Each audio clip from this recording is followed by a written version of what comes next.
किस पर थे हम हैं बेटा 31st। ओके थी। एक मिनट मैं प्रेयर कर लूं।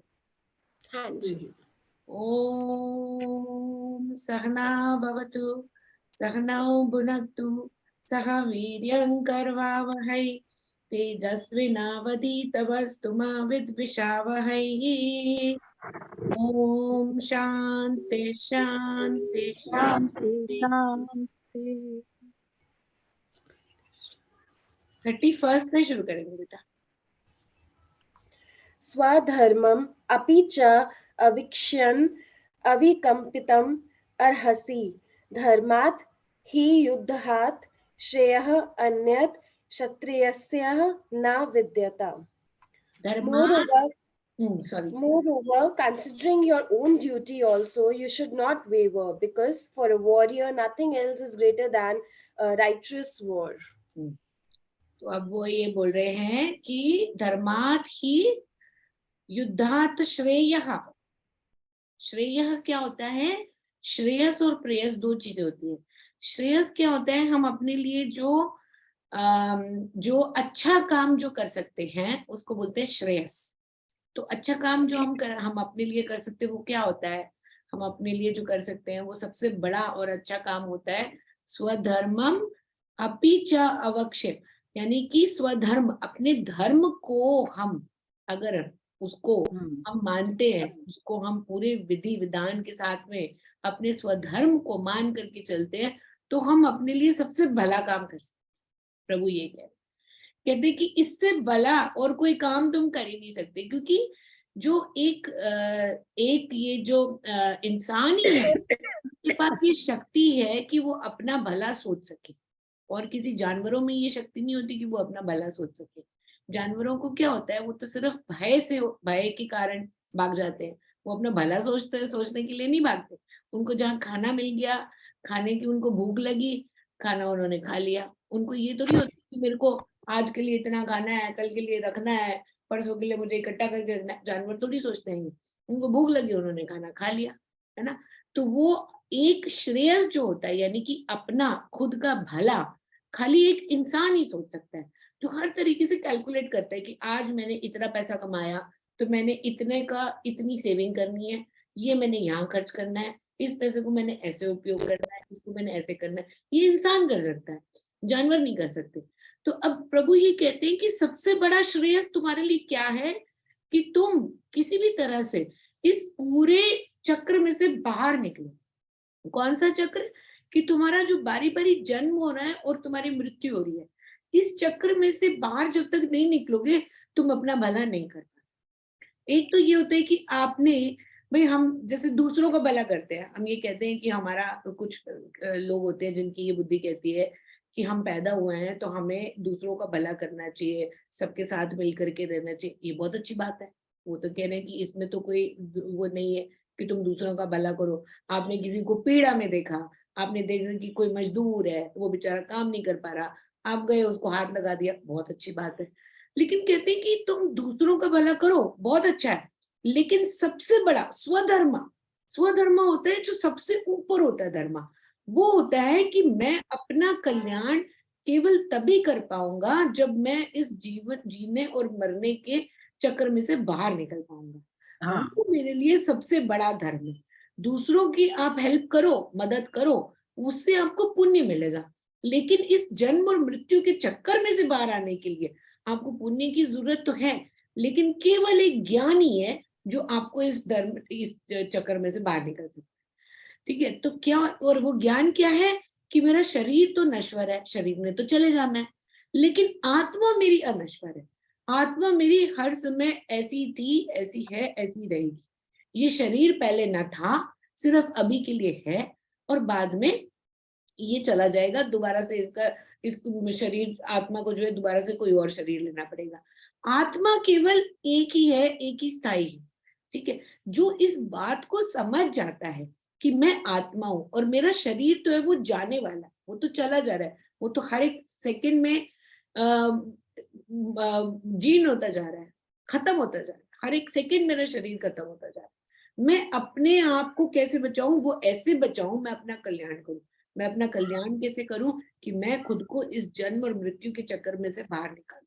और वो केवल इसी ज्ञान से होता है कि प्रभु मैं आत्मा हूँ, मेरा ये जो शरीर है ये आपने दिया है, ये शरीर भी आप ही हो, मैं लेकिन आत्मा हूँ, शरीर मेरा खत्म हो जाएगा, है ना। वो तो आपकी जो एक शक्ति है, प्रकृति, शरीर बना हुआ है, पर ये शरीर मेरा खत्म हो जाएगा। मैं ऐसा क्या करूं कि मैं 24 घंटे आपके बारे में ही सोचूं। मेरा जो एक गोल है लाइफ का वो आप बन जाए, बाकी जो सब कुछ है ना वो ऑटो मोड पे चलता है, जो है ना वो उल्टा चलता है। वो क्या कहता है कि आज मंदिर चला गया तो मैं भगवान की पूजा कर ली, आज मैंने ये कर लिया, आज मैंने वो कर लिया। उसका भगवान जो है ना वो सेकेंडरी में रखता है। वो क्या कह रहे हैं, प्रभु कह रहे हैं कि तुम मुझे प्राइमरी कर दो, मुझे तो अपना गोल बना लो, बाकी तुम जितने भी कर्म करते हो ना उनको सेकेंडरी।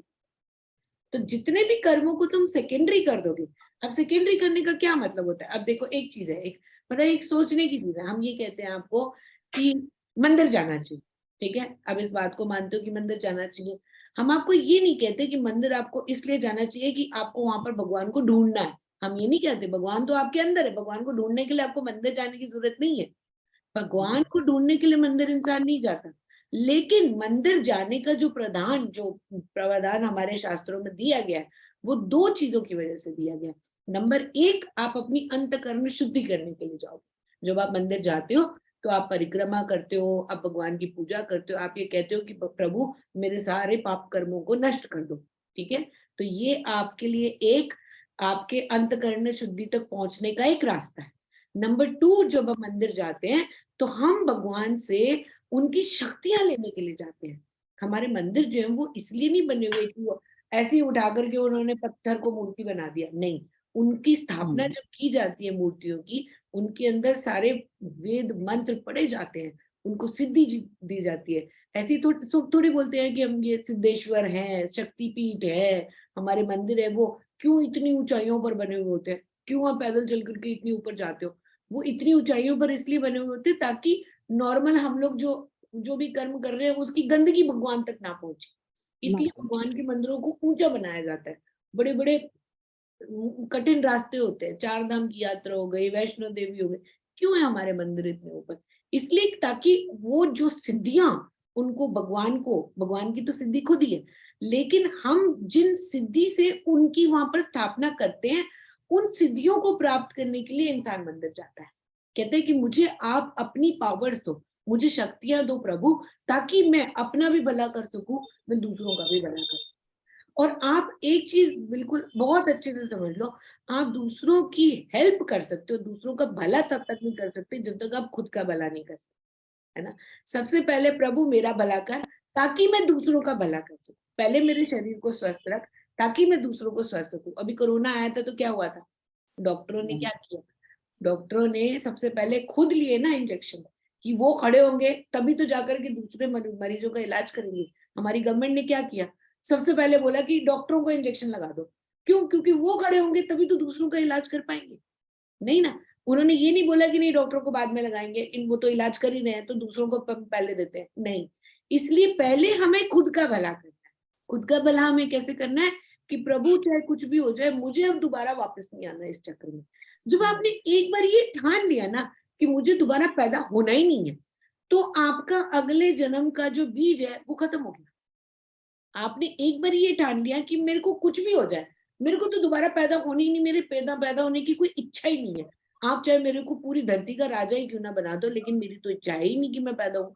मैं पैदा होकर के वही काम करने, चाहे आज भाई आपको ये लगता है कि जिसके पास जो पूरी धरती का राजा है या क्वीन एलिजाबेथ है या हमारे अंबानी है, इनको कोई प्रॉब्लम नहीं होती, इनको हमारे से भी ज्यादा प्रॉब्लम होती है जिसके बारे में हम सोच भी नहीं सकते। हम तो दो नौकर नहीं, 600 नौकर संभाल रहे होते हैं, सोचो कैसी स्थिति होगी उनकी दिमाग की। 600 नौकर संभालना एक महीने में, मतलब दिन रात 600 नौकर आपके पीछे पीछे घूम रहे हैं, आपको क्या लगता है हम नौकरों के भी नौकर बन के रह जाते हैं एक्चुअली। दो तो संभाले नहीं जाते हमसे। आज काम वाली नहीं आई तो काम करने के लिए उठना पड़ रहा है, ये सोचता है ना बंदा कि आज काम वाली नहीं आई मुझे काम करने के लिए उठना पड़ रहा है, ठीक है। आप सोचो 600 नौकर में से अगर कुछ नौकर काम नहीं कर रहे, उसका दिमाग कितना परेशान रहता होगा, हमसे नहीं संभाले जाते दो भी नौकर। तो उनकी प्रॉब्लम्स क्या हमारे से छोटी है? नहीं, हमसे भी बड़ी प्रॉब्लम है उन लोगों की। तो आप ये ठान लो कि मेरे को तो चाहे कुछ भी हो जाए, दोबारा पैदा होना ही नहीं है। आप मेरे को जो मर्जी शरीर दे दो, मेरे को वो शरीर नहीं चाहिए, क्योंकि हमको जो भी शरीर मिलेगा उसके साथ में बाय डिफॉल्ट प्रॉब्लम आएंगी। कोई भी चीज, कोई भी शरीर, कोई भी वस्तु परफेक्ट नहीं होती है। ये 101% मान लो इस बात को। हाँ, ये हम बोल सकते हैं कि भगवान के द्वारा बनाया गया हमारा ये शरीर परफेक्ट है। उसने हमें राग दिए हैं, उसने हमें द्वेष दिए हैं, ये सब परफेक्ट है। उसने तो अपना काम परफेक्ट किया। अगर हमारे अंदर राग नहीं होता तो हम प्रभु के पास कैसे आते? कैसे आ सकता है कोई इंसान अगर उसके अंदर राग वाली भावना ही नहीं है? वो कैसे बोलेगा कि मुझे प्रभु तुम्हारे पास आना है? लेकिन हम उसको राग को यूज कहाँ करते हैं? संसार के लिए यूज करते हैं। जब हम संसार के लिए राग को यूज करते हैं कि मुझे ये वस्तु चाहिए, मुझे ये आदमी चाहिए, मुझे ये फलाना, इसके साथ शादी करनी है, इसके साथ ये करना है, उसके साथ वो करना है, जब वो राग आप संसार के लिए दिखाते हो तो आप फंस जाते। भाई अगर दिखाने हमें, इसलिए भगवान ने जितना भी जो भी दिया है, गुस्सा दिया है वो भी हमारे भले के लिए दिया है, हमें जेलसी दी है वो भी हमारे भले के लिए दिया है। जेलस बन के देखो ना कि मैं हनुमान जी से तो जेलस हूँ, क्यों? वो तो सबसे बड़े भक्त है, मैं उनकी तरह भक्त क्यों नहीं बन सकता? वहां दिखाओ अपनी जेलसी। तो प्रभु कह रहे हैं कि तुम इतने बड़े भक्त कैसे बनोगे अगर मैंने तुम्हारे अंदर जेलसी ना डाली होती? तो ये मत देखो कि हमारे अंदर जो दिया है, भगवान ने जो हमें दिया है वो हमारे कल्याण के लिए नहीं दिया। नहीं, उन्होंने हमें हमारे कल्याण के लिए ही दिया है।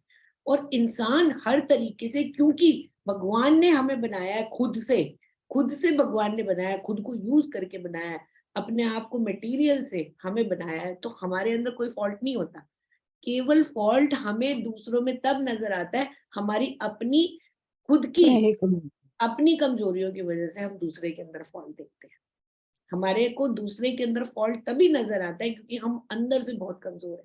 भाई आप कहते हो कि मेरे को सिक्योरिटी चाहिए, लेकिन हम सिक्योरिटी किससे मांग रहे हैं? जो ऑलरेडी इनसिक्योर है, हम उससे सिक्योरिटी मांग रहे हैं। सपोज आपने बोला कि मैं तो अकेले रहती हूँ, मेरे को एक साथी की जरूरत है, ठीक है। दूसरा वाला भी यही सोच रहा है कि मैं तो अकेले रहता हूँ, मुझे एक साथी की जरूरत है। यानी कि वो आधा तो इनसिक्योर खुद ही है, आप भी आधे इनसिक्योर खुद ही हो ना इनसिक्योर। तो आधा आधा आपको सिक्योरिटी चाहिए, आधी उसको चाहिए। आप दोनों को मिल जाते हो तो सिक्योरिटी डबल होगी या आधी आधी खत्म हो जाएगी?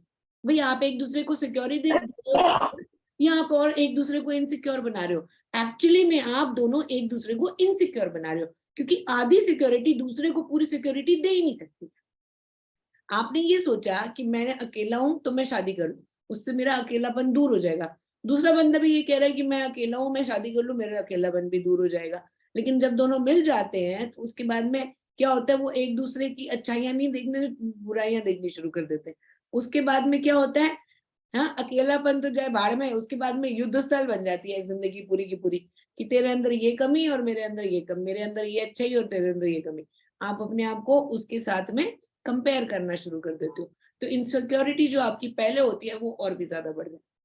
इसलिए पहले खुद सिक्योर हो जाओ, पहले खुद का धर्म निभाओ। स्वधर्म का मतलब है खुद के लिए पहले खड़े हो, पहले अपने आप का धर्म समझो कि मेरे को इस सर्कल में से बाहर आना है, मुझे दोबारा से पैदा नहीं होना है, मैं बिल्कुल सिक्योर हूं, मैं बिल्कुल लोनली नहीं हूं क्योंकि प्रभु मेरे साथ है। जब आपको ये लगता है कि प्रभु मेरे साथ है, तब आपको दूसरे इंसान की जरूरत नहीं पड़ती। जब आपको ये समझ में आता है कि जो कुछ भी मुझे मिला हुआ है वो प्रभु की देन है, प्रभु नहीं होते तो मेरे पास जो आज है वो मुझे नहीं मिलता, तब आपको ज्यादा चीजों की जरूरत नहीं होती। लेकिन जब तक आपको प्रभु की अहमियत नहीं दिखाई देती अपने जीवन के अंदर, तब तक आप ढूंढते रहते हो, ढूंढते रहते हो, ढूंढते रहते हो। और जब ढूंढते रहते हो तो आपको मायूसी के अलावा और कुछ नहीं मिलता। क्यों? क्योंकि आप जो ढूंढ रहे हो वो एक्चुअली आपके पास ही है, आपके अंदर ही है, आपके खुद के अंदर है भगवान। वो कह रहे मेरे को बाहर ढूंढने की जरूरत नहीं है, मैं तुम्हारे अंदर हूँ। लेकिन तुम ढूंढ क्या रहे हो? वो आपको, आप खुशी ढूंढ रहे हो, लेकिन खुशी चीजों में हो ही नहीं सकती है। आइसक्रीम खाने के लिए आपने कहा कि आइसक्रीम खाऊंगा मेरे को खुशी मिलेगी, आइसक्रीम खत्म, खुशी खत्म? नहीं ना, खुशी तो मुझे अंदर से मिली थी, है ना। हर बारी जब आप आइसक्रीम खाते हो हर बारी खुशी मिलती है। हर बारी नया कपड़ा बंदा लेकर के आता है, पहनता है, खुद को देखता है शीशे में, उसको खुशी मिलती है। उसी कपड़े को पहन रहा होता है 1 साल के बाद में, तब वो कहता है कि अब मेरे को इस चीज की जरूरत नहीं है। तो क्या खुशी कपड़े में थी? उसमें तो नहीं। किस में थी खुशी? हमारे अंदर थी। वो निकल करके बाहर आ गई, वो चीजों के साथ निकल करके बाहर आती है।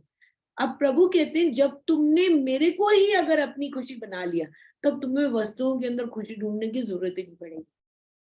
मुझे ये देखो कि मैं ही तुम्हारा सब कुछ हूँ, मैं ही तुम्हारा पालनहार, मैं ही तुम्हारा सब कुछ, मैंने तुम्हें पैदा किया है, मैं तुम्हारा परम पितामह हूँ, है ना। मैंने, तुम सब जो हो मेरे बच्चे हो। तुम मेरे को ऐसे देखो कि हम अगर ऐसे ही देखेंगे ना कि हमारे पेरेंट हैं, हमारे मदर भी है, हमारे फादर भी है, हमारे ग्रैंडफादर भी है, भगवान ही है, और वो हमारा बुरा कभी नहीं चाह सकते। आपको अगर इस बात का 100% विश्वास हो गया, तो आप हर परिस्थिति में खुश रहना सीख जाओगे। चाहे आपके अंदर, आपके पास कोई चीज हो ना हो, कोई इंसान हो ना हो, अकेले रह रहे हो, झुंड में रह रहे हो, तब भी आप खुश रहना शुरू कर दोगे। लेकिन जब तक इंसान के अंदर ये विश्वास नहीं है कि प्रभु मेरा अच्छा चाहते हैं, तब तक वो भटकता ही रहेगा, वो रोता रहेगा, उसके अंदर दुख रहेगा। उसको ये विश्वास करना है कि नहीं, मैं पैदा हुआ हूँ, मेरे माँ बाप ने मुझे पैदा किया है, वो ठीक है, वो स्तोत्र दे खाली मेरे को पैदा करने के लिए, लेकिन मेरे को असल में पैदा करने वाला वो ईश्वर है। जब उसने पैदा किया है तो वो आगे भी देगा। भाई किसी के यहाँ खाना खाने जाते हो, किसी ने बुलाया आपको, उसने आपको बुलाया खाने के लिए, तो आप अंदर दरवाजे से घुसे, आपने देखा कि टेबल सजी हुई है, भाई ग्लास भी सजा हुआ है, थालियां भी सजी हुई है, चम्मच भी लगे हुए हैं, टेबल कपड़ा भी सजा हुआ है, आपने कहा हाँ। अब जब टेबल सजी हुई मिल गई तो खाना तो पक्का मिलेगा, भाई टेबल तो सजी हुई है, यही सोचता है ना बंदा। तो प्रभु कह रहे हैं कि जब मैंने तुम्हें शास्त्र दे दिए, वेद दे दिए, पुराणे दे दी, तुम्हें मैं सिखा पढ़ाने के लिए सारा सब कुछ दे दिया है, तुम्हें गुरु भी दे दिए, तो तुम ये समझ लो कि अब तुम्हारा कल्याण तो 100% होना ही है। बस तुम वो बातें सुनते जाओ और मानते जाओ उनको। तो ये विश्वास होना चाहिए आपके अंदर कि हाँ, अगर मेरे पास भगवत गीता जी है तो मेरा कल्याण तो अवश्य होना ही है। मैंने अगर पुराण पढ़ रहा हूँ तो मेरा कल्याण तो अवश्य होगा ही। ये बात आप उसको अच्छे से मान लो। और जितना आपका दृढ़ विश्वास भगवान में रहेगा कि उसने मेरे को पैदा किया है, वो मेरा बुरा तो कभी चाह ही नहीं सकते, उतना आप उसके पास आते जाओगे, उतना आप दुखों से दूर होते जाओगे, जितना जितना आपको ये विश्वास दृढ़ होता जाएगा। लेकिन ये नहीं कि आज मैंने ये सोच लिया मेरे को ये सब मिल गया तो भगवान आप तो बहुत बढ़िया, अगले दिन कुछ नहीं मिला तो रोने पिटने बैठ गए, भगवान तो कुछ भी नहीं है, भगवान की तो जो भी ये सब लोग बोल रहे ये तो सब बकवास है, हम नहीं मानते, हम नहीं करेंगे, है ना। आपको कोई चीज नहीं मिली तो आप दुखी हो गए, फिर आपने भगवान को कोसना शुरू कर दिया, या फिर बोल दिया कि मैंने तो इतने व्रत रखे, मैंने तो तुम्हारे लिए ये किया, मैंने तुमने मेरे लिए क्या किया। ये सब बातें जिसके अंदर आ जाती है ना, वो दुखों के अंदर ही रहता है, उसके अंदर विश्वास होता ही नहीं। क्योंकि विश्वास तो वो होता है, या तो लेडी प्रेग्नेंट है या तो लेडी नहीं है प्रेग्नेंट, भाई दोनों चीजें होती हैं, आधी प्रेग्नेंट तो नहीं हो सकती। तो या तो आपको विश्वास है या आपको विश्वास नहीं है। लेकिन इंसान वो ना, वो बस आलू की तरह कभी इस सब सब्जी के साथ घुल मिल करके उसने कुछ शाही बना दिया, कभी इसके साथ घुल मिल करके बिल्कुल सिंपल हो गया, तो कभी तो वो घृणा करनी शुरू कर देता भगवान से। भगवान को वो इंसान की तरह ही देखता है, भगवान को इंसान की तरह देखना नहीं चाहिए। भगवान क्या है कि इस वहां तक हमारी बुद्धि पहुंच ही नहीं सकती। उनकी जेनरोसिटी, उनका जो ऐश्वर्य है, भगवान का होना, इस बात का अब हम आगे देखेंगे 11th चैप्टर में देखेंगे, जब प्रभु अपना विशाल रूप दिखाते हैं अर्जुन को, उसमें दिखाएंगे कि भगवान असल में है क्या। तो ये हमारे शास्त्र में लिखा हुआ।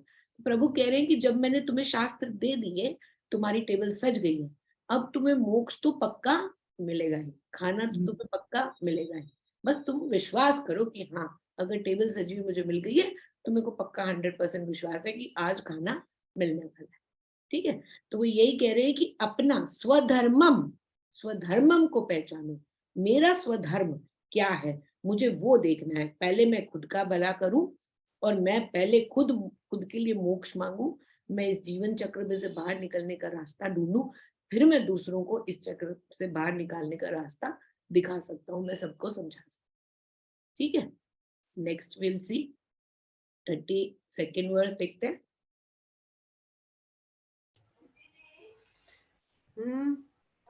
यदृच्छया च उपाननं स्वर्गद्वारणम् अपरिवृत्तं सुखिनः क्षत्रियः परार्थः लभन्ते युद्धम् एरीदृश्यम्। O Arjuna, only for fortunate Kshatriyas come across such a war which has come to you by chance and which is an open gateway to heaven. अब वो क्या बोल रहे हैं कि भाई क्षत्रिय तो, अब अगर हम ध्यान से देखते हैं, ठीक है, हमें जिस मकसद के लिए पैदा किया है भगवान ने, अगर वो मकसद हमारे सामने आ जाता है और उस टाइम पर हम भाग गए, तो फिर हमें क्या मिलेगा? डिफेम ही मिलेगा ना।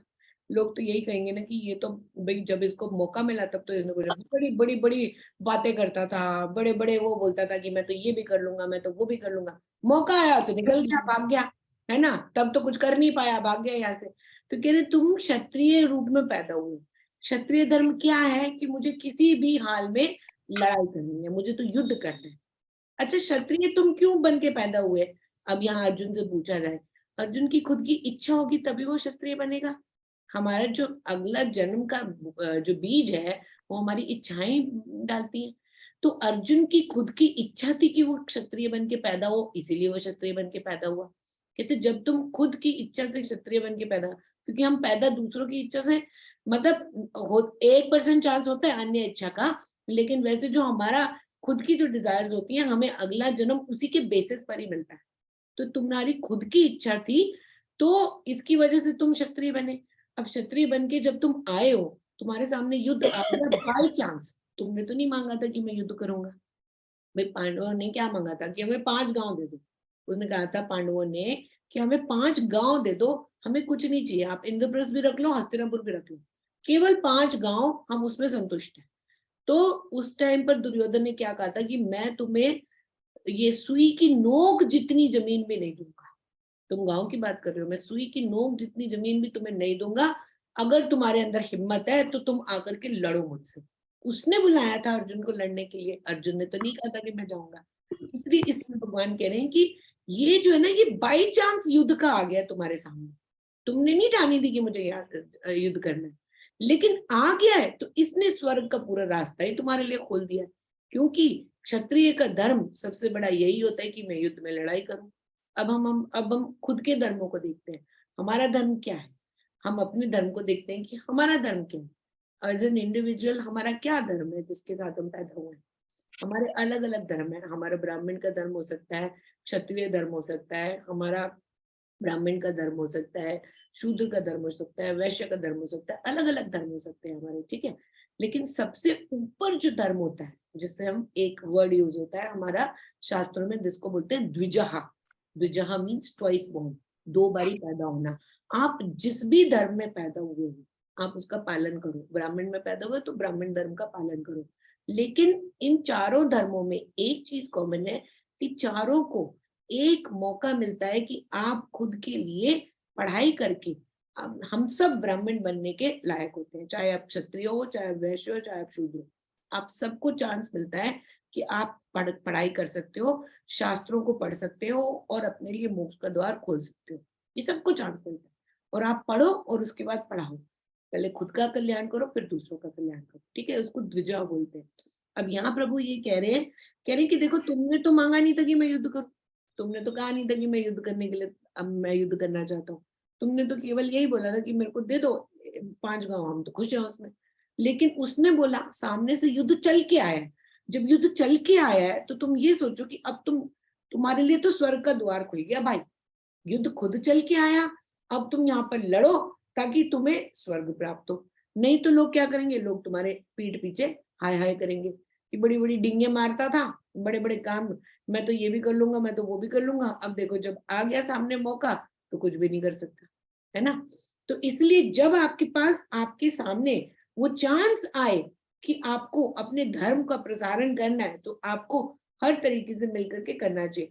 हम लोगों में भी तो यही होता है, अब हम गृहिणी हैं घर में, अच्छा कभी बाई चांस फोन आ जाए कि आ रहे हैं जी हम 10 लोग घर पे, खाना बना दो, तो क्या होता है, हाँ मैं तो सब कर लेती हूँ, मुझे तो सब आता है।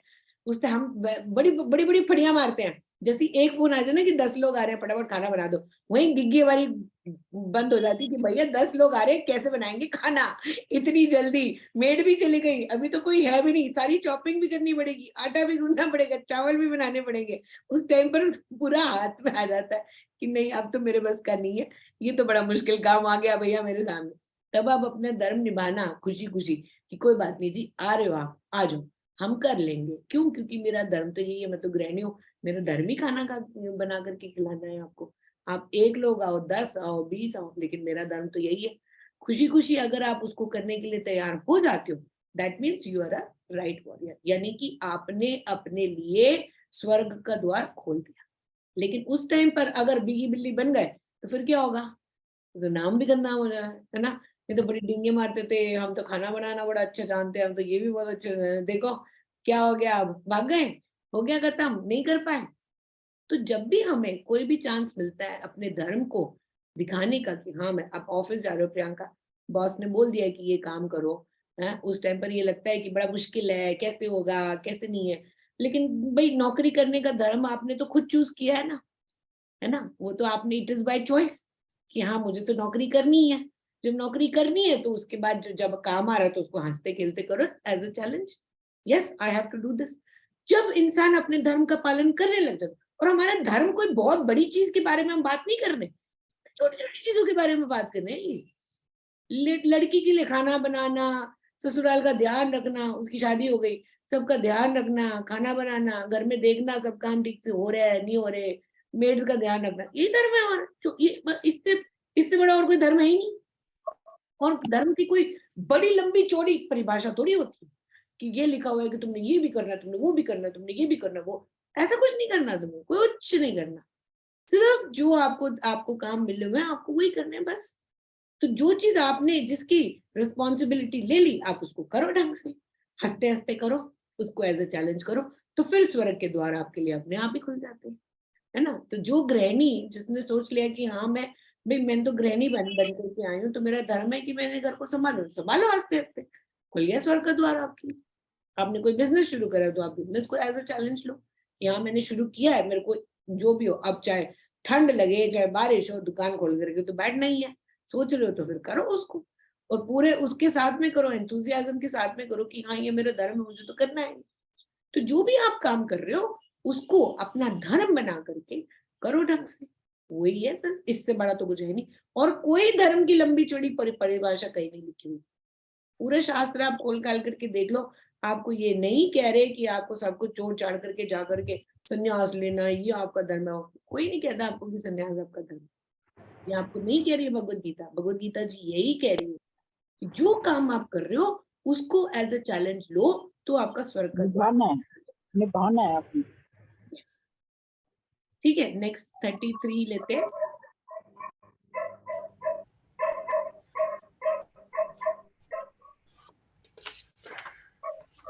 अथा चित्त्वम् इमां धर्मरयं संग्रामं न करिष्यसि तथा स्वधर्मं कृतं चित्त्वम् अवाप्स्यसि.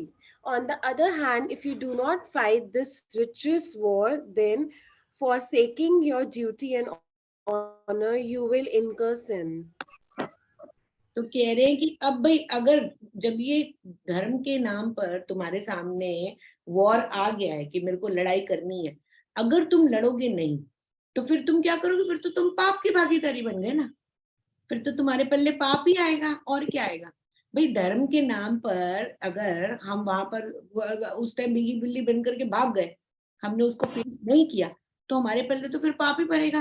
फिर किसी ने अगर आपको बोल दिया कि मेरे लिए खाना बना दो, 10 लोग आ रहे हैं, आपने मना कर दिया कि नहीं मेरे बस का नहीं है, मैं नहीं बना सकते, तो आपको क्या मिलेगा? तो आपको पाप ही मिलेगा ना कि भूखों को आपने खाना नहीं दिया, यही मिलेगा ना आपको पाप। आप जो काम कर रहे हो, कल्याण कर रहे हो, जो भी अपने लिए कर रहे हो, यानी उसको अगर आपने ढंग से नहीं किया तो फिर तो पाप मिलेगा ही, और अगर आपने कर लिया तो आपको स्वर्ग के द्वार आपके लिए खुल जाएंगे। अब देखो इंसान के अंदर ना सबसे बड़ी प्रॉब्लम पता है क्या होती है? वो करना क्या चाहता है, वो उसको करने में मजा आता है पाप कर्म, और जिसका फल क्या होता है? पाप कर्म करने में उसको अधर्म करने में मजा आता है, उसका फल क्या होता है? पाप कर्म का और अधर्म का नरक होता है। नरक जाने का उसका मन नहीं है, लेकिन करना उसको अधर्म है। अधर्म करने में बड़ा मजा आता है, पाप कर्म करने में मजा आता है, लेकिन जो उसका फल है नरक है वो उसको भोगना नहीं है। ठीक है, अब अच्छे काम करने में, धर्म करने में और पुण्य करने में उसका मन नहीं लगता, जिसका फल क्या है? स्वर्ग है। समझ रहे हो? तो जो चीज उसको करनी चाहिए वो करना तो चाहता है उल्टे काम, फल चाहता है सीधे काम के। मन तो लगता है उसका उल्टे काम करने में, हाय आज मैं सो जाऊं, कोई घर पे नहीं है, सारे के सारे चले जाओ, आज मेरे को सोने को मिल जाए पूरा दिन, कोई मेरे को डिस्टर्ब मत करना, 2 दिन बाद उठेंगे भैया, सारे चले गए घर से, सब हो गए, चलो भैया अब तो अपने लिए क्या करना है, चाय बिस्किट खा लेंगे, कुछ ना कुछ छोटा मोटा बना लेंगे, क्या हो गया, सब चले गए, बहुत अच्छा है, मैं तो बहुत खुश हुआ अकेले। यही लगता है ना कि आज छुट्टी होगी, चलो बड़ी अच्छी बात है। तो क्या होता है, इंसान को अधर्म करने में मजा आता है, जिसका फल जो है अधर्म का नरक है, लेकिन उसको नरक नहीं चाहिए, करना उसको क्या है अधर्म, उसमें बड़ा मजा आ रहा है उसको। धर्म उसको करना नहीं है, उसका मन नहीं करता, लेकिन धर्म करेगा तो उसको स्वर्ग मिलेगा। उल्टा चलता है वो, इंसान की फितरत ही उल्टी चलती है। इसलिए प्रभु यहाँ पर कह रहे हैं कि तुम अपना धर्म कर भाई, तू अपने धर्म का पालन कर, तो स्वर्ग के द्वार तेरे लिए खुले हुए हैं। लेकिन अगर तू नहीं करेगा तो फिर तेरे लिए बहुत बड़ा पाप हो जाएगा। इस पाप से तू कैसे छुटकारा पाएगा, फिर मुझे ये बता। क्षत्रिय के लिए जो है सबसे बड़ा धर्म है ही कि उसको युद्ध में लड़ाई करनी है। इसलिए आप जिस पोजीशन में हो, आप उस पोजीशन को समझो और as a warrior, as a challenge उसको लेकर के करो कि हाँ मुझे करना है, चाहे मुझे कुछ भी हो जाए, मुझे करना है। और उसके ऊपर आपको उसका घमंड नहीं होना चाहिए, ये बात भी है ना। ये नहीं कि भैया मेरे से बड़ा तो कोई और है ही नहीं, मैंने देखो पूरे घर को संभाला हुआ है, मैंने देखो सबके लिए खाना भी बना दिया, मैं तो इनकी सेवा भी कर रहा हूँ, मैं तो ये भी कर रहा हूँ, मैं तो वो भी कर रहा हूँ, मैं इसके लिए वो भी कर रहा हूँ, मैं इसके लिए वो कर रहा हूँ। आपको इसका घमंड अगर नहीं आएगा तभी वो आपके लिए पुण्य माना जाएगा। जहां पर उसका घमंड आ गया, आपने कर तो दिया लेकिन आ गया घमंड बीच में, तो वो पुण्य की जगह फिर से पाप बन जाएगा। समझ। तो जहां पर आपकी घमंड आ गया कि आप कर रहे हो, हंसते खेलते कर रहे हो सारे काम, लेकिन अंदर से क्या है, मैं हूं, मेरे बगैर तो ये घर चल ही नहीं सकता, करके दिखाओ, मेरे बगैर तो ये कंपनी चल ही नहीं सकती, करके दिखाओ। हमारी मेड कैसे धमकी देती है हमें, नहीं आऊंगी जी, पगार बढ़ा दो, नहीं बढ़ाओगे, अच्छा कर लेना काम, मेरे जैसा काम तो कोई कर ही नहीं सकती, तुम्हारा घर तो संभाल नहीं सकता। हर दूसरे दिन धमकी मिलती है हमें। वो पता नहीं कितनी, जब से मेरी शादी को 18 साल हो गए हैं, अभी 19 साल हो गए हैं, पता नहीं कितनी आए कितनी गई, कितने आए कितने गए, हर एक को मैं यही कहती हूँ, हाँ भैया तुम ही सब कुछ हो तुम्हारे बगैर तो हमारा घर नहीं चल सकता। आए गए कितने आए कितने गए। आप लोगों को भी ये एक्सपीरियंस है सबको, कितनी आई कितनी गई, लेकिन सुना के कैसे जाती है वो, मेरे बगैर करके दिखा दो घर का काम, कर तो मैं ही रही हूँ। तो जिसके अंदर ये घमंड आ जाता है, उसका जो पुण्य भी होता है ना, वो भी पाप में बदल जाता है। प्रभु कहते हैं ले, अच्छा वाला मटका भर दिया था, घमंड ने ला करके पूरा पूरा पुण्य का मटका फोड़ दिया, खत्म। तुम घमंड को दूर करो और अपना काम एज ए ड्यूटी निभाते रहो। ये तो मेरी ड्यूटी है, ये तो मेरे को करना ही है, फल मिले ना मिले, कुछ मिले इसके बदले ना मिले, उसकी चिंता ही मत करो कि क्या मिलेगा। जब आपके अंदर घमंड है कि ये सब काम तो मैं ही कर रहा हूँ, मेरे बगैर तो तुम कर ही नहीं सकते कुछ भी, फिर देखो, फिर आप इतने दुखी दुखी भर जाएंगे ना आपके जीवन में कि आपको समझ में आएगा कि मैं कैसे निकलूंगा। दुखों का कारण सबसे बड़ा घमंड होता है। इस घमंड को साइड में कर दो और पुण्य के काम करते जाओ, जो जो चैलेंज आते जाते सामने करते जाओ, उसको फटाफट फटाफट फटाफट करो, खत्म करो, मिट्टी पाओ, मिट्टी पाओ जी, चलो आगे, आज का काम हो गया, चलो मिट्टी पाओ, आगे चलो, आगे देखते हैं क्या होगा। फिर देखो आपके लिए कितने भगवान प्रभु सब कुछ, हम देखते नहीं है कि अब कितना शरीर को कितना कष्ट होता है, कई बार कितने लोगों को बुढ़ापे में इतनी तकलीफ होती है ना, आंखें काम कर रही है, ना कान काम कर रहे हैं, दिमाग वैसे ही उलझा पुलझा रहता है, शरीर खत्म हो चुका है, फिर भी उनकी जिंदगी जो है प्रभु लंबी करते जा रहे हैं। क्या होता है, ये तो पाप का ही फल होता है ना, जो इतना उनको बोझ सहना पड़ रहा है बुढ़ापे का।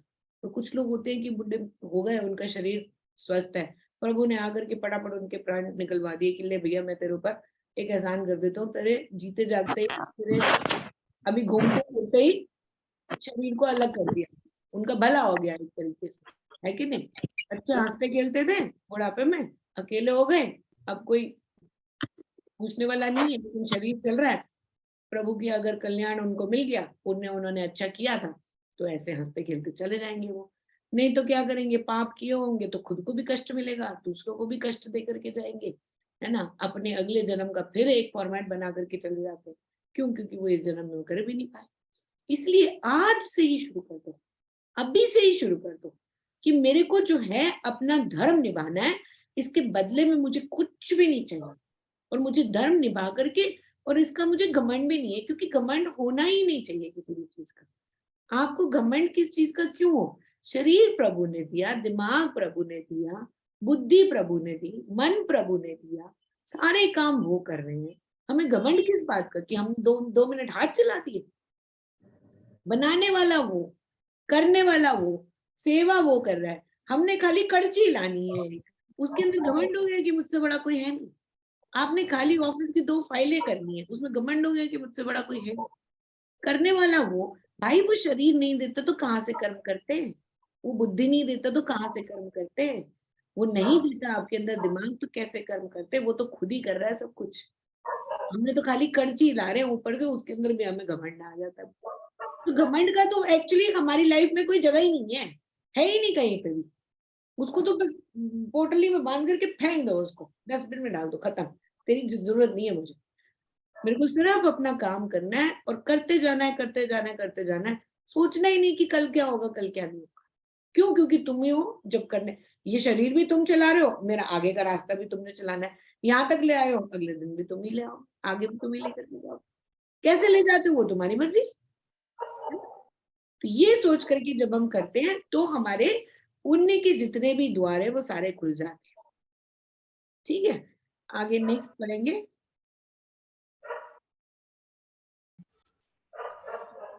अकीर्तिं च अपि भूतानि कथयिष्यन्ति ते अव्ययम् संभवित्सः च Akriti मरणात् अत्रिच्यते. Moreover, people will talk about your inerasable infamy for a person who has been honored infamy in worse than death. अब वो कहते हैं कि देखो, अगर तुमने अपने धर्म का पालन नहीं किया तो फिर लोग क्या कहेंगे? लोग क्या कहेंगे तुम्हारे बारे में? बोलेंगे वो तो, ये तो भैया क्या, ये तो हिजड़ा निकला, ये तो कर ही नहीं पाया, बड़ी बड़ी डिंगे मारता था, सब कुछ करता था, देखो जब चांस मिला काम करने का तब तो ये भाग गया लोमड़ी बन करके। तो तुम्हारा तो नाम जितना भी तुमने आज तक कमाया वो तो सारा खत्म हो जाएगा, है ना। तो वो कहते हैं कि जब तुम्हारे सामने ये चांस आया है कि तुम अपनी कीर्ति दिखाओ, तो तुम अकीर्ति वाले काम क्यों करते हो? अकीर्ति वाले काम क्यों करते हो? अपनी कीर्ति दिखाओ। जब तुम्हें ये चांस मिला है तो तुम ऐसा काम करके दिखाओ कि इस पूरे स्वर्ग के लोग भी, नर्क के लोग भी, पृथ्वी के लोग भी सब बोले कि हाँ वो बहुत बड़ा काम करके गया है, वो इंसान था जो बहुत बड़ा काम करके गया है। अच्छा, ये बहुत बड़ा बनने के लिए क्या करना पड़ता है आपको? हमें क्या बहुत बड़ा बनने के लिए नाम करना पड़ता है लोगों के बीच में? क्या बड़ा नाम होने से इंसान बड़ा होता है? क्या करने से बड़ा होता है इंसान? क्या करना चाहिए हमें? मतलब हमारा नाम स्वर्ग में भी हो, नर्क में भी हो, पृथ्वी लोक में भी हो। पृथ्वी लोक में नाम क्या, ये नाम होता है गांधी जी ये करके गए, नेहरू जी ये नाम होता है? नहीं, ये नाम खाली अभी के लिए है। हमें याद है हमारे सतयुग में कितने लोगों ने क्या काम किए थे ना, याद है हमें? नहीं याद। त्रेता में कितने लोग गांधी जी बने थे, हमें याद है? नहीं है याद। द्वापर में कितने लोग होंगे गांधी नेहरू जैसे, याद है हमें? नहीं है याद। कितने संत आए, कितने संत चले गए, हमें उनके नाम याद है? नहीं है याद। तो हमारा नाम ये जो इस समय पृथ्वी पर जो होता है, खाली एक नाम लिख दिया जाता है कि ये नरेंद्र मोदी है जी, ये तो प्राइम मिनिस्टर ने ये कर दिया। कितने साल तक रहता है वो? कुछ सालों तक रहता है, उसके बाद खत्म हो जाता है। तो हमारा नाम सही में, जो ये प्रभु यहाँ कह रहे हैं कि तुम कीर्ति, जो तुम्हें कीर्ति करने का जो मौका मिला है, ये कीर्ति कैसे मिलती है हमें? स्वर्ग में भी, नर्क में भी, पृथ्वी में भी। ये कीर्ति हमें वैसे मिलती है जिस दिन हमारा रिश्ता भगवान के साथ एक हो गया, प्रभु के साथ एक हो गया, तब हमें मिलती है कीर्ति। जो स्वर्ग में बैठे हुए लोग हैं ना, वो गांधी नेहरू को याद करने के लिए नहीं बैठे हुए वहां पर। वो तो पता नहीं उनसे कितने लाखों करोड़ों गुना उन्होंने पुण्य करे तब जाकर के तो वो स्वर्ग में पहुंचे हुए, है ना। तो वो ऐसे तो पहुंचे नहीं है। अब उन लोगों के बीच में नाम तब होगा आपका जब आपका पुण्य का घड़ा भरा हुआ होगा और आपके अंदर ज्ञान होगा। ज्ञान जिस इंसान के अंदर है उसकी कीर्ति होती है, जिसमें ज्ञान नहीं है ना उसकी कीर्ति नहीं होती, उसको अकीर्ति मिलती है। ज्ञान जिसके अंदर है, भाई साधु संत बनना भी बहुत आसान है। सबको छोड़ छाड़ करके वस्त्र धारण कर लो, आप ऑरेंज कलर के कपड़े पहन लो, जाकर के कुटिया बना लो, ये भी बहुत आसान है। इसमें भी कोई बड़ी बात नहीं है ये करना, इसमें कोई बड़ी बात नहीं है। लेकिन उस बुद्धि से काम करना, यहाँ रहते हुए, ग्रस्त में रहते हुए, इस पृथ्वी पर रहते हुए, लोगों के बीच रहते हुए बुद्धि से काम करना कि हाँ मेरे लिए ये सही है कि मैं प्रभु के साथ एक हूं, उसी की कीर्ति होती है और किसी की कीर्ति नहीं होती। इसको हम बोलते हैं प्रभु का ऐश्वर्य, ऐश्वर्य आना, ऐश्वर्य भाव बोलते हैं, है ना। तो जिस बंदे के मुख से निकले राम, जिसके जो बात करने से पहले बोल दे हरिओम, जो बोल दे राम राम, उसके मुख पे चढ़ा हुआ हो, जो उसकी बातें लीलाएं करने में जिसको मजा आए कि हाँ चलो बैठ करके रामायण की बात करते हैं, भगवान प्रभु राम की बात करते हैं, प्रभु कृष्ण की बात करते हैं, उसको इन सब में अंदर से जहां पर मजा आना शुरू हो जाता है, उसकी कीर्ति होती है। उसकी बात सुनने के लिए ना स्वर्ग में जो जितने भी हमारे देवता लोग हैं वो भी आकर के खड़े हो जाते हैं, सुन के ये क्या बोल रहा है। तो ये भी कहते हैं हमारे उसमें पुराणों में, पद्म पुराण में बड़ा अच्छा एक व्याख्यान दिया हुआ है। तो वो ये एक स्वामी जी थे, वो चलते थे तो प्रभु उनके चलने से पहले आगे जहाँ उन्होंने पाँव रखना है ना, वहां पर उसको ना साफ कर देते थे, जहाँ उसने पाँव रखना है वहां से कांटे वांटे हटा देते थे। तो एक अप्सरा देख रही थी एक दिन उनको कि देखिए आप ये साधु है, ये चल रहा है, आप इसका अगला पाँव रखने से पहले उसको साफ कर रहे हो, आप प्रभु हो, आप उसके लिए रास्ता बना रहे हो, कमाल है। कहते कि मैं देखो इस साधु के सामने मैं मस्तक झुका रहा हूँ, मैं इसके सारे कांटे जो है उनको साफ कर रहा हूँ। क्यों? क्योंकि इसने मेरे को ऐसे जकड़ा हुआ है कि ये मेरे को खुद से अलग नहीं कर सकता, तो मैं इससे अलग कैसे हो जाऊं भाई। जिसको हर जगह पर, हर चीज में, हर समय पर, हर वस्तु में, हर जगह एक ही चीज नजर आए कि मेरे नारायण ही है, मेरे नारायण ही है, मेरे नारायण, मेरे प्रभु ही है, मेरे परमात्मा ही है। हर इंसान में उसको दिखाई दे, हर जगह में उसको दिखाई दे, हर कण कण में उसको दिखाई दे, उसका रास्ता प्रभु आकर के खुद साफ करते हैं कि ला मैं तेरे पाँव गंदा ना हो जाए, मैला ना हो जाए, मैं साफ करता हूँ। ये कहानी है हमारे पुराणों में, बड़ा मजा आता है सुनकर के कहानियां सुनोगे तो। ऐसे ऐसी कहानियां, एक हमारे नमन महर्षि थे, तो नमन महर्षि जी का बहुत नाम है उनका, बहुत ये बोलते हैं कीर्ति, जिनके पास कीर्ति होती है ना, ये होते हैं जिनके पास असल में कीर्ति होती है। तो वो रोज भिक्षा लेने जाते थे और पूरा उनका दृढ़ विश्वास प्रभु के अंदर, पूरा 24 घंटे, मतलब नहाते थे वो प्रभु के नाम से, उठने से लेकर के रात को सोने तक जाते थे भिक्षा मांगने के लिए। एक दिन जा रहे गए वो, तो ये औरत जो है इसके अपने पति के साथ में हो गया झगड़ा, ये अपने घर में मार रही थी पोछा, तो पोछा मारते हुए नमन महर्षि जी बाहर से आए, उन्होंने कहा कि भिक्षाम देही, इसने पोछा उठाया मार दिया उनके मुंह पर, मार दिया। पोछा ही पकड़ के मार दिया उनके मुंह पे। बोले धन्यवाद लाओ भैया, तुमने आज पोछा दे दिया मेरे लिए, आज मेरी भिक्षा हो गई, खाने को नहीं मिला चलो ये मिल गया। वो पोछा घर लाए, उसको धोया उन्होंने, धोया उस पोछे के अंदर, पोछे के अंदर क्या होता है ना, मोटा होता है ना पोछा, उससे ना बड़ी पतली पतली ये बन जाती है हमारी, क्या नाम है, दिए जलाने के लिए बत्तियां, बत्तियां ज्योति बन गई। ज्योति बन जाती है। तो उन्होंने क्या करा, पोछे को धोया, अच्छे से साफ करा है, उसकी बत्ती बनाई और प्रभु का दिया जला करके बोले हे प्रभु उस औरत का भला करो जिसकी वजह से आज मैं आपके चरणों पर दिया जला पा रहा हूँ। मैं तो इतने दिनों से खाना पीना खा रहा था, मेरे को ये चांस ही नहीं मिल रहा था, ना मेरे पास पैसे है ना कोई दे रहा था कि मैं आपका दीपक जला सकता। आज देखो उस औरत का कितना अच्छा काम किया उसने, मेरे को देखो ये कपड़ा दे दिया, मैं इसकी वजह से आपकी बत्तियां बना करके आपका नाम लूं। ये होती है कीर्ति, इसको कहते हैं कीर्ति। इसके अलावा और कोई कीर्ति नहीं होती। आपका संसार में नाम हो जाए, आपके लाखों चेले हो जाए, आप सन्यास ले लो, आप कुछ भी कर लो, वो आपकी कीर्ति नहीं है।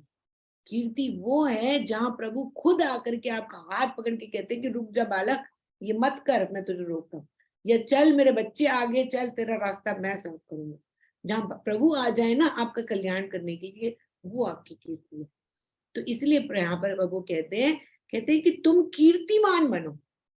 अर्जुन को कह रहे तुम कीर्तिमान बनो कि स्वर्ग से भी लोग आए और तुम्हारा नाम जो है स्वर्ग में भी हो, नर्क में भी हो, सारे लोकों में तुम्हारा नाम हो, तुम्हारा ऐसा नाम हो कि भगवान खुद तुम्हारा कल्याण करने के लिए वो हो जाए कि भाई मेरे को जो कुछ भी हो जाए, मेरे को तो इसका कल्याण करना ही है, वो खुद आकर के तुम्हारा रास्ता साफ करे।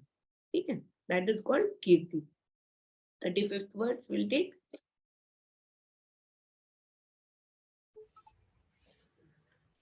भयत् रणत् उपरतं मनसयते त्वं महाभारतः येषं च त्वं बहुमतः भूतव्यस्यसि लघम्. लाघवम. These great warriors also will think of you. Having been honorable to them, you will come to disgrace.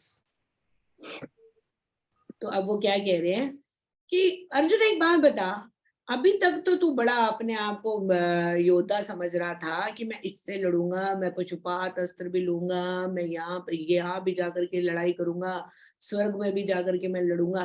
कितने सारे राक्षसों को तूने मार दिया, इतने सारे लोगों को तूने मार दिया, राजाओं को तूने मार दिया, तेरी हर जगह पर तेरी कीर्ति फैली हुई है. अगर तेरा लड़ने का मन ही नहीं था तो भाई तू पहले ही संन्यास ले लेता. मौके तो तेरे को बहुत मिले थे भाई, पहले कितने मौके मिले थे अर्जुन को, तो मौके तो बहुत मिले थे कि वो उसको तो उठा करके पहले ही कितनी बार वनवास मिल चुका है. बेचारा पैदा ही वन में हुआ है, उसके बाद में थोड़े से बड़े हुए तो इनको शिक्षा लेने के लिए फिर से गुरुकुल भेज दिया वन में, जाओ भैया शिक्षा लेने के लिए, फिर वन में पढ़े जाएंगे. जब वहां से शिक्षा लेकर के वन से आए हैं वापस, फिर वहां पर वो लाक्षागृह का सीन हो गया कि इसको जलाने की कोशिश करी दुर्योधन की, फिर इनको सब कुछ छोड़ छाड़ के वन में जाकर के रहना पड़ा था, है ना. फिर उसके बाद में फिर वो सीन हुआ इंद्रप्रस्थ का, इंद्रप्रस्थ के सीन के बाद ये उसमें हार गए, डाइस के गेम में हार गए, तो फिर इनको वनवास मिल गया 12 साल का, 1 साल का अज्ञातवास. तो प्रभु कह रहे हैं कि तेरे को इतने चांस मिले, तू आधी जिंदगी तो तेरी वनों में निकली है, साधु संतों के साथ तू बैठा है, तब तूने क्यों नहीं सोच लिया कि मेरे को संन्यास लेना है, मुझे पढ़ाई करनी है, मुझे ज्ञान लेना है. तब तो तेरे दिमाग में आया नहीं. तब तो तू अपना अस्त्र शस्त्र ढूंढ रहा था कि हाय मैं यहाँ पर हूँ वन में. तूने तब तो तेरा मन था कि मैं किसी तरीके से अस्त्र शस्त्र मेरे को मिल जाए और मैं एक दिन योद्धा बनूं. आज जब योद्धा बनने का टाइम आया है तो तू कह रहा है कि मैं ये छोड़ छाड़ करके वनवास में जाना चाहता हूँ. तो ये कॉन्ट्रडिक्टरी स्टेटमेंट क्यों है? देखो ये कॉन्ट्रडिक्टरी स्टेटमेंट जो होती है ना, ये तब आती है क्योंकि इंसान ना हमेशा यही सोचता रहता है, जब उसको जो चांस मिलता है ना वो उसको पूरी तरीके से निभाए नहीं पाता. हमेशा या तो वो आगे की सोचता है या पीछे की सोचता है.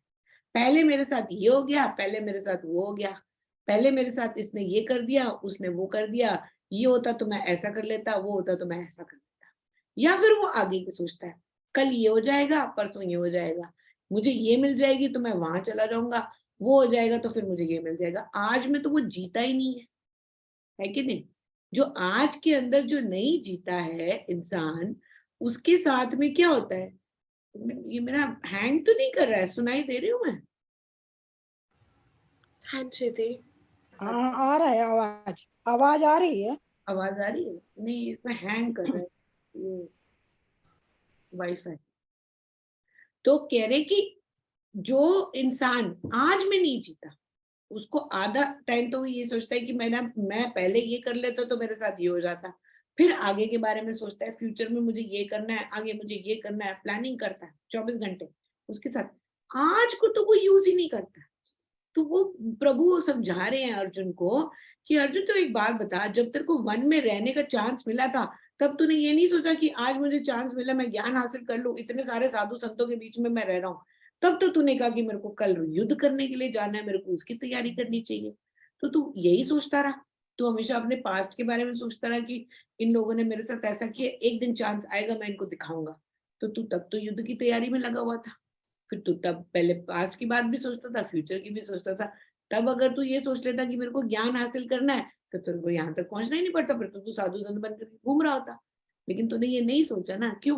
क्योंकि तू चाहता ही नहीं था, तू चाहता ही यही था कि मैं क्षत्रिय हूँ, मेरा क्षत्रिय धर्म मेरे सामने आना चाहिए. और तूने इसी दिन के लिए ही अपनी सारी शक्तियों को, अपनी सारी ऊर्जाओं को यूज किया. और आज जब ये दिन आ गया है तो तू ये सोच रहा है कि भैया मैं क्या करूं, मेरे को कीर्ति मिले, मैं मारू, मैं क्या करूं, मैं तू रो पिट रहा है यहाँ पर कि मैं इन लोगों को मार नहीं सकता. तो तू क्यों अभी तक जो तूने तैयारी की है, जब वो आ गया, चांस मिल गया, तो अब तेरे को भागना है.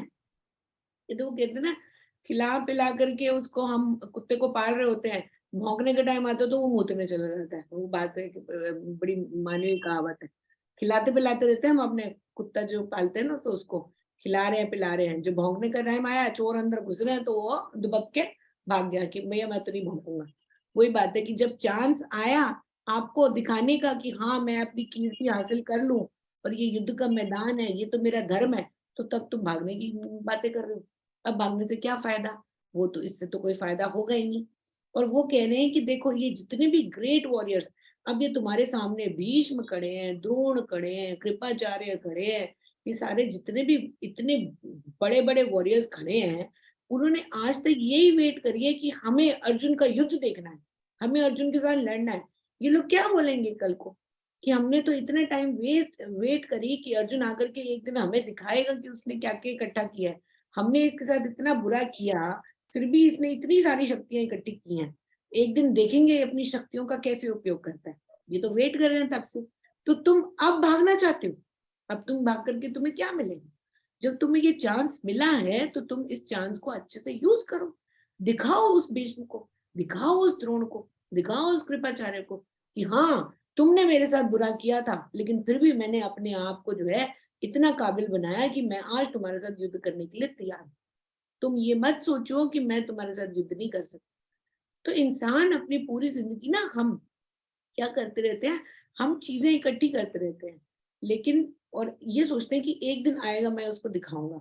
बट होता क्या है ना, आप उसके अंदर जो है ना ये इकट्ठे करने की उसमें जुनून में अपनी जिंदगी जीना ही भूल जाते हो। बाय गॉड, फ्यूचर का ये सोच सोच करके ना कल मैं ये कर लूंगा, कल मैं वो कर लूंगा, कल मैं वो कर लूंगा। यही अर्जुन ने भी किया था। जब उसको मौका मिला कि वो ज्ञान हासिल कर लेता, साधु संतों के साथ रह रहा था, उनके साथ में सीख लेता, धर्म की परिभाषा उसे समझ में आ जाती, तो आज वो रो पिट करके ये नहीं बोल रहा होता कि मेरे हाथों से धर्म हो गया, अधर्म हो गया। नहीं सोचा। हम भी अपनी पूरी जिंदगी में यही करते हैं। क्या करते हैं हम? आज को यूज नहीं करते, हम ये सोचते रहते हैं कि कल क्या होगा, कल ये हो जाएगा तो कल ऐसा हो जाएगा। आपस में बात भी करते हैं तो कल ऐसा होगा तो कल वैसा होगा तो कल हम वो कर लेंगे, ऐसा कर लेंगे। सुनो आप चारों को नजर आओ, कल की बात हम सोच सोच करके आज को अपना मिस कर लेते हैं, यूज ही नहीं कर पाते हम। लेकिन आज अगर हमने ठान लिया कि नहीं, जो मेरे को चांस मिला मैं उससे तो ले लूं। भाई आज अगर आपके पास टाइम है, आपके घर में टीवी भी लगा हुआ है, आपको चांस मिला है कि आप एक कुकरी का शो देख लो, तो देखो भाई, सीख लो उससे। चांस मिला है, कल को क्या होगा आपने सोच लिया कि नहीं कल कर लेंगे, ये तो बड़ा आसान काम है, कल कर लेंगे, कल पे आप टालते गए उसको, या ये सोच के कि नहीं जब चांस मिलेगा तब देखेंगे। सोचो, लास्ट मिनट पे आप रेसिपी बुक उठा करके देख रहे हो तो इधर गिरना है ना उधर गिरना है, तो क्या हुआ, आपने ये भी मिस कर दिया, वो भी मिस कर दिया। जो आपको आज चांस मिला है, आप उसके अंदर नंबर 1 बन के दिखा। तो यही प्रभु अर्जुन को समझा रहे हैं कि तेरे को आज चांस मिला है युद्ध करने का। ये चांस लोगों को नहीं मिलता है, बहुत कम लोगों को मिलता है, गिने चुने लोगों को मिलता है। इसलिए तू आज इसको यूज कर और अपने आने वाला जो तेरा टाइम है उसका तू सदुपयोग कर, तू आगे अपनी कीर्ति बढ़ा। इसको तू ढंग से यूज करेगा तभी आगे तेरे को कीर्ति मिलेगी। नहीं तो ये सारे जितने भी लोग तेरे सामने खड़े हैं, भीष्म खड़े हैं, द्रोण खड़े हैं, कृपाचार्य खड़े हैं, ये लोग ये तो खड़े, इनको इनका क्या बिगड़ जाएगा तू नहीं लड़ेगा तो? इनका क्या बिगड़ जाएगा? इनका क्या चल जाएगा तू नहीं लड़ेगा तो? बल्कि ये तो तेरा मजाक उड़ाएंगे और तेरा नाम खराब होगा। ये तो बोलेंगे कि हिजड़ा निकला, बड़ा बड़े बातें करता था, देखो आज 2 बात करके भाग गया, तेरे को तो कुछ नहीं मिलेगा। लेकिन आज तूने अगर सीख लिया, आज तूने लड़ाई कर ली, आज तूने जो तूने अस्त्र शस्त्र इकट्ठे करे थे उनका उपयोग कर लिया, तो कल तेरा बहुत अच्छा होने वाला है। इसलिए वो कहते हैं कि जो चीज आपके पास मिल रही है ना, सीखते रहना चाहिए इंसान को। 2 थिंग्स वेरी इंपॉर्टेंट, लर्निंग और अर्निंग। 2 चीजें, लर्निंग सीखते जाओ, दूसरा कमाते जाओ। क्या कमाते जाओ? क्या कमाना है हमको? क्या कमाना जरूरी है? पैसा। क्या कमाना जरूरी है? ज्ञान, हमें ज्ञान ज्ञान। यस, ज्ञान कमाना बहुत जरूरी है, पुण्य कमाना बहुत जरूरी है, कीर्ति कमाना बहुत जरूरी है। ये हमारी जो होती है, ये हमारी रियल लर्निंग होती है। और लर्निंग सीखते जाओ, आप सीखते जाओ, सीखते जाओ, कभी ना कभी काम आ ही जाएगा। जो मौका मिले सीखने का सीख लो। आज ये मौका मिल रहा है, ये भी सीख लो, वो मिल रहा है, वो भी सीख लो। थोड़ी देर है, 5 मिनट है बस, फिर खत्म। या अपने दूसरों के लिए शक्ल तो दिखा दो, मैं सुन रहा हूँ। किसी के लिए कल्याणकारी तो बनना। ये सीखते रहो, सीखते रहो, सीखते रहो, सीखते रहो। Learning and earning should go with the balance in your life. There should be a balance in your life this I have to learn and this I have to earn. ये मैं सीखता जाऊं, ये मैं कमाता जाऊं, मैं पुण्य कमाता जाऊं, मैं सीखता जाऊं, मुझे जो कुछ भी मिल रहा है सीखने के लिए। फिर क्या होगा कि आपके अस्त्र शस्त्र जो है ना आपके पास इतने सारे हो जाएंगे कि जो भी परिस्थिति आपके सामने आ जाए डट कर आप उसका मुकाबला कर सकते हो। लेकिन अगर आपकी बैलेंस नहीं है अर्निंग और लर्निंग का, तो आप हर स्थिति में फेल हो जाओगे। आप अपने आप को कमजोर समझने लग जाओगे। आप कहोगे कि ये चीज मुझे नहीं मिली, मैं तो खत्म हूँ। आपके दुख और भी ज्यादा बढ़ जाएंगे। Why? Because you are not using this time, you are not using this time in learning and earning, and there has to be a balance of learning. दोनों को बैलेंस होना चाहिए। हम हमारे इंडिया में ये होता है कि यहाँ पर अर्निंग और लर्निंग पैरेलल नहीं चलती। फॉरेन कंट्री में आप देखोगे ना, छोटे छोटे बच्चे सुबह स्कूल जाते हैं, शाम को काम करते हैं। लर्निंग अर्निंग उन दोनों की चलती है। अच्छा, जो बड़े लोग होते हैं वो दिन में काम करते हैं, शाम को पढ़ाई करते हैं। पूरी जिंदगी लगती है उनकी, ना वो पढ़ना छोड़ते हैं ना वो कमाना छोड़ते हैं। ये हमारे खाली इंडिया में ही होता है कि जहां पर अर्निंग और लर्निंग का बैलेंस नहीं होता। फॉरेन कंट्री में, अभी जापान में जो मेरे लेक्चर चलते हैं, 70 ईयर 80 ईयर बैठे पढ़ रहे हैं भगवत गीता, और पढ़ रहे हैं, बड़े मजे से पढ़ रहे हैं। कोई उनको वो ही नहीं है। और हर हफ्ते का उनका शेड्यूल देखना आप, मंडे को ये क्लास है, ट्यूसडे को ये क्लास है, वेडनेसडे को ये क्लास है। रोज कुछ ना कुछ सीख रहे हैं। इतनी उम्र में भी सीख रहे हैं। कोई क्या सीख रहा है, कोई क्या सीख रहा है। और बच्चों को देख लो, सुबह स्कूल जाएंगे, शाम को चाहे बर्तन धोने चले जाएंगे रेस्टोरेंट में, लेकिन जाएंगे, कुछ ना कुछ काम जरूर करेंगे। तो ऐसे ही उन्हीं कंट्रीज में तरक्की होती है जहां पर लर्निंग और अर्निंग चल रही है। हमारी कंट्री इसीलिए पीछे रह गई है कि हमारे यहाँ पर लर्निंग और अर्निंग का कोई बैलेंस नहीं है। तू कमा, मैं ये करूँ, तो ये कर, मैं वो करूँ। आपने तो बांट दिया है सब कुछ, है ना। बच्चा बच्चा पढ़ाई करेगा, उसके बाद हम पढ़ेंगे ही नहीं पूरी जिंदगी, पढ़ने के लिए अब क्या रखा, आप ये सोचते हो। तो जहां लर्निंग और अर्निंग की इंपॉर्टेंस खत्म हो गई, वहीं पर ही आप जीरो हो जाओ। तो यही प्रभु यहाँ पर कह रहे हैं, अर्जुन तूने इतना जो आज तक सीखा है वो तूने सीखा है, अब तो समय आया है कि तू उसको समझा, उसको दिखा। अपने जो कुछ भी तूने ज्ञान हासिल किया उसको प्रदर्शन करने का अब समय आ गया। अब तो अभी पीछे, ऊपर टैंक से भरने तो ठीक है। चलो, आज यहाँ 35th किया ना हमने प्रियंका, 36 या 35th की है। 36 से फिर next class we will do next. अच्छा, मैं रिकॉर्डिंग भेजती हूँ, फॉरवर्ड कर दिया करो जहां जहां फॉरवर्ड करना है आपको वो उसमें। ओके। ठीक है, चलो।